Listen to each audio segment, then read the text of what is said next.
Halo guys, welcome back to my channel. Kali ini gue datang dengan video terbaru. Oke, jadi di video kali ini gue akan ngebahas tentang iPhone varian Pro yang paling murah teman-teman. Jadi sekarang kan udah akhir tahun 2023 dan sebentar lagi masuk 2024. Dan menurut gue ini adalah varian iPhone Pro paling murah dan yang paling worth it menurut gue secara pribadi teman-teman ya. Jadi tanpa banyak basa-basi kita langsung masuk ke video pembahasan kita berikut ini. Let's go! Oke, jadi di tangan gue ini adalah iPhone 11 Pro. Ya bener teman-teman ya, kalau untuk varian Pro yang paling murah itu adalah iPhone 11 Pro. Karena kan memang yang Pro itu baru muncul di varian iPhone 11, baru kemudian sampai ke varian iPhone 15 nih mengikuti teman-teman ya.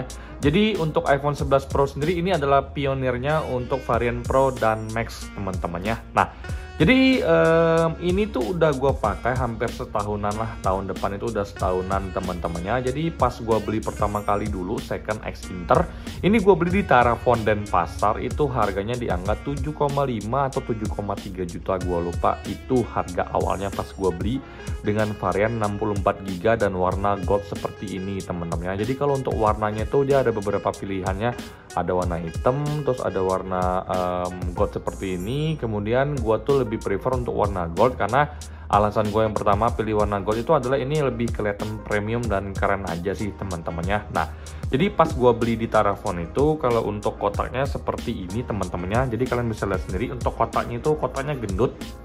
Nah, kalau untuk iPhone terbaru zaman sekarang, terutama untuk iPhone 11 yang dijual itu kotaknya udah langsing ya. Tapi kalau untuk dulu, ini kotaknya masih gendut ya karena gue beli di toko iPhone second. Jadi udah pasti unitnya itu X Inter dan juga untuk aksesorisnya itu OEM teman-temannya. Gue nggak bisa bilang original karena jarang banget ya dapetin iPhone second X Inter yang dijual second di toko iPhone khusus second, tapi untuk aksesorisnya original jarang banget, jadi kebanyakan OEM teman-temannya.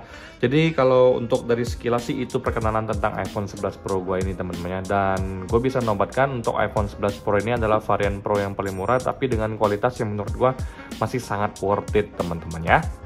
Oke, kalau kalian tanya ke gue, bang kenapa lu bisa bilang untuk iPhone 11 Pro sendiri masih worth it? Nah, ini gue jawab dari pengalaman gue secara pribadi, jadi bukan pengalaman orang, bukan hasil gue wawancara orang, bukan hasil gue searching juga, tapi ini murni dari experience gue secara pribadi teman-teman. Hal pertama yang akan gue notice kenapa iPhone 11 Pro ini masih worth it banget itu adalah dari sisi performa.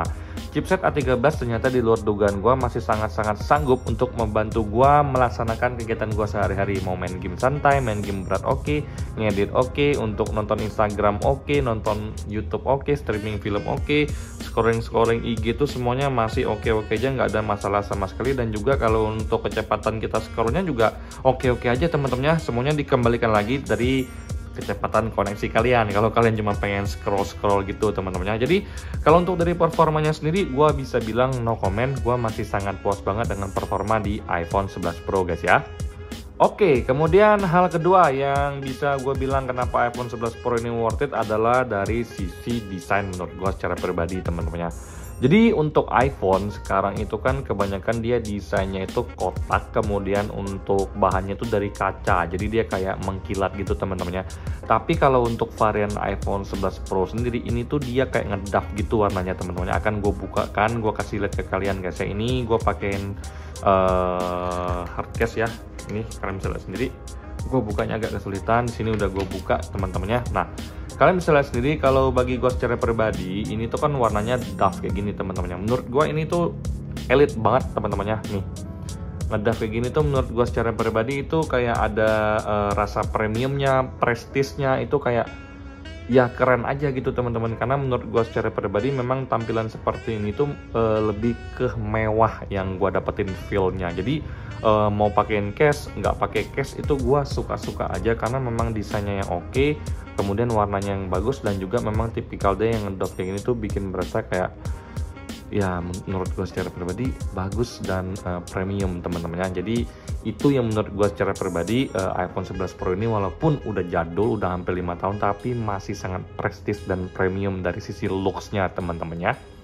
Jadi itu yang bisa gue simpulkan ke kalian teman-teman. Oke, selanjutnya kita akan masuk dari sisi kamera teman-teman. Jadi menurut gua masih sangat worth it karena kamera di iPhone 11 Pro ini ternyata masih sangat-sangat bikin gua puas banget teman-teman ya.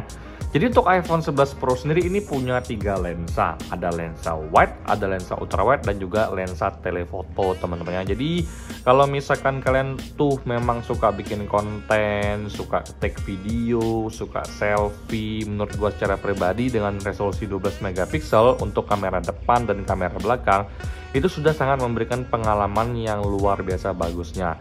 Jadi gue selama pakai iPhone 11 Pro, mau foto malam hari atau mau foto di siang hari, gue sebenarnya enjoy aja teman-teman. Apalagi dalam keadaan siang hari dan cahayanya tuh kuat banget, itu untuk hasil yang dihasilkan juga bagus banget. Tembus 4K juga untuk nge-record itu masih sangat-sangat mumpuni dalam kehidupan kita sehari-hari teman-teman ya. Jadi buat kalian nanya ke gue, bang, gue pengen beli iPhone 11 Pro cuma bikin konten sederhana bang, boleh, ambil aja. Terus kalau kalian nanya ke gue, bang, gue pengen beli iPhone 11 Pro tapi untuk kontennya expert, boleh, ambil aja. Ini karena juga untuk dari sisi kestabilan masih bagus, ketajaman oke, warnanya juga enggak terlalu lebay ya menurut gue. Karena menurut gue secara pribadi untuk iPhone varian 14 ke atas sampai 15 itu dari hasil foto teman-teman gue yang udah pakai iPhone terbaru itu, gue ngeliat warnanya agak-agak lebay teman-teman. Itu menurut gue secara pribadi. Kalian setuju oke, kalian nggak setuju juga nggak apa-apa. Tapi ini menurut gua pendapat gua murni dari cuman pendapat gua pribadi teman-temannya. Nah, kalau untuk dari sisi kamera sendiri gua bisa bilang no comment teman-temannya. Gua nggak ada masalah sama sekali selama gua bikin konten, foto-foto, selfie, take video, take picture, itu menurut gua secara pribadi sangat-sangat gacor. Jadi gua masih sangat puas dengan hasil kamera di iPhone 11 Pro guys ya. Oke, hal selanjutnya yang menjadi salah satu kelebihan dari iPhone 11 Pro sendiri adalah karena dia udah varian Pro, berarti untuk layarnya dia sudah OLED teman-temannya untuk panel LCD-nya. Jadi nggak menggunakan IPS LCD lagi, dan yang pasti ini udah tajam banget ya kalau untuk kualitas gambar yang dihasilkan. Buat kalian yang suka nonton, teman-temannya suka streaming film, suka download video, suka nonton 4K videonya di YouTube, atau misalkan kalian yang hobi ngeliat TikTok, ngeliat Instagram, menurut gue secara pribadi ini kalian bakal nyaman banget ya dengan kualitas layar yang dihasilkan dari iPhone 11 Pro ini. Walaupun umurnya udah hampir 5 tahun sebentar lagi, tapi gue masih nyaman-nyaman aja dengan kualitas gambar yang dihasilkan dari iPhone 11 Pro teman-teman ya. Menurut gue secara pribadi memang tidak ada kelihatan perbedaan yang signifikan antara iPhone 11 dengan 11 Pro kalau kalian lihat secara sekilas dari sisi layar. Tapi itu adalah suatu feeling yang nggak bisa gue jelaskan. Jika kalian dari iPhone 11 beralih ke iPhone 11 Pro, kalian bisa ngerasain sendiri. Ada sebuah perbedaan mencolok yang sebenarnya nggak bisa gue deskripsikan dengan kata-kata, tapi bisa gue gambarkan dengan feeling gue secara pribadi teman-temannya. Jadi kalau untuk dari layarnya gue masih oke banget, masih sangat suka dan masih sangat enjoy teman-temannya.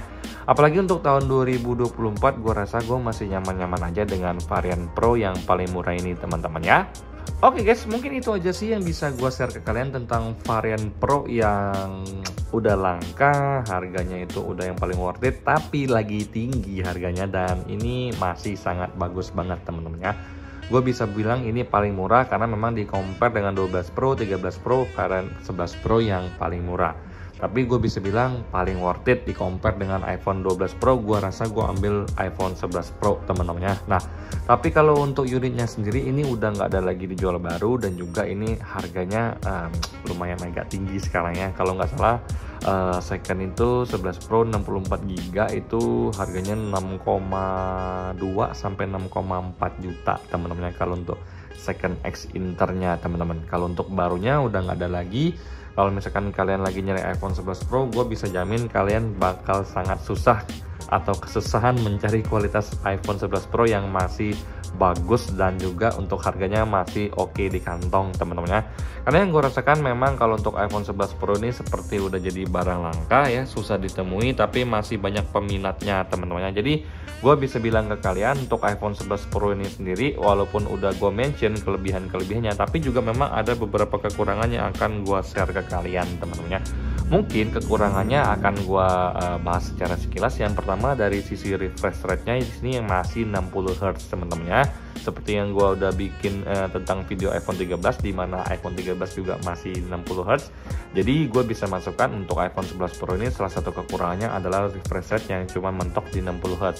Kemudian kalau untuk kekurangan yang kedua adalah iPhone 11 Pro ini masih 4G teman-teman, jadi belum support 5G. Jadi suatu saat nanti jikalau udah ngibrit ya 5G di mana-mana, gue rasa iPhone 4G dan 11 Pro ini udah mulai nggak laku lagi karena orang udah mulai beralih ke iPhone 5G, karena Android yang murah pun sekarang itu udah menggunakan konektivitas 5G. Jadi gue bisa pastikan teman-teman untuk kedepannya kalau misalkan 5G udah ngibrit ya iPhone 11 Pro ini udah pasti tersingkir teman-teman ya. Nah, hal selanjutnya yang bisa gue bilang sebagai kelemahannya adalah dari support iOS sendiri, yang menurut gue secara pribadi itu akan berakhir di tahun 2024, tahun depan, untuk support iOS dari Apple. Jadi prediksi gua untuk iPhone 11 Pro ini akan mentok di iOS 18, kemudian setelah itu baru Apple akan memberikan update minor untuk iPhone 11 Pro sendiri. Karena dari kebiasaan Apple biasanya rata-rata untuk sebuah device iPhone itu akan diupdate sampai 5 tahun, kemudian baru berhenti, nggak dapat update iOS lagi, tapi akan diberikan update iOS minor untuk perbaikan bugs kecil atau keamanan dalam berselancar di dunia maya teman-teman ya. Nah, jadi buat kalian yang nyari varian Pro yang paling murah, gue rasa kalian bisa pinang untuk iPhone 11 Pro sendiri. Karena daripada kalian pakai iPhone 12 Pro, gue sarankan kalian langsung upgrade ke iPhone 13 teman-teman ya. Kalau misalkan kalian punya duit lagi, kalian langsung ambil ke 14 Pro atau 14 Pro Max kalau kalian punya budget teman-teman ya. Tapi kalau untuk sekarang, iPhone varian Pro paling murah, paling worth it, langka, banyak diburu, ini adalah iPhone 11 Pro. Dan gue rasa ya gue masih belum akan menjual iPhone ini, tapi akan tetap gue pakai sambil melihat harga-harga iPhone terbaru yang udah mulai turun. Mungkin gue akan berpikir 2 kali untuk menjualnya teman-teman ya. Nah, sekian video gue tentang varian Pro yang paling worth it. Sampai jumpa di video selanjutnya. Semoga kalian semua dalam keadaan sehat teman-teman ya. Bye bye.